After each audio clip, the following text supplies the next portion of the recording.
বিশ্বনাথ জিলা আয়ুক্ত মুনীন্দ্ৰনাথ নাথে বিশ্বনাথ চাৰিআলি জিলা চিকিৎসালয়ত নৱনিৰ্মিত নৱজাতক শিশুৰ বিশেষ যত্ন গোট ইংৰাজীত স্পেচিয়েল নিউবৰ্ণ কেয়াৰ ইউনিট এটিৰ শুভ উদ্বোধন কৰে। অত্যাধুনিক সা সুবিধাৰে নিৰ্মাণ কৰা নৱজাতক শিশুৰ যত্নৰ এই বিশেষ গোটটি শুভ উদ্বোধন কৰাৰ পাছতে জিলা আয়ুক্তগৰাকীয়ে জিলা চিকিৎসালয়খনিৰ ফিজিঅ'থেৰাপি প্ৰসূতি কক্ষ সাধাৰণ ৱাৰ্ড আদি পৰিদৰ্শন কৰি ৰোগীসকলৰ সৈতে বাৰ্তালাপ কৰে আৰু শিশু ৰোগ তথা জৰুৰীকালীন বৰ্ডো পৰিদৰ্শন কৰে।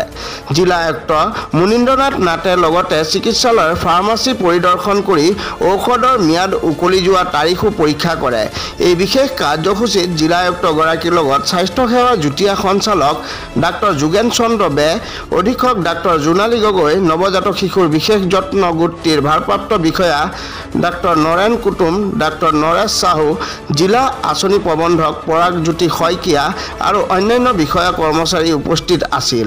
উল্লেখযোগ্য যে বিশ্বনাথ চাৰিআলি জিলা অসামৰিক চিকিৎসালয়খনত অত্যাধুনিক সা সুবিধাৰে নতুনকৈ সংযোজন ঘটোৱা নৱজাতক শিশুৰ বিশেষ যত্ন গোট চমুকৈ SNCUTয়ে বিশ্বনাথ জিলা স্বাস্থ্য খণ্ডলৈ আশা ৰেঙনি কঢ়িয়াই আনিছে।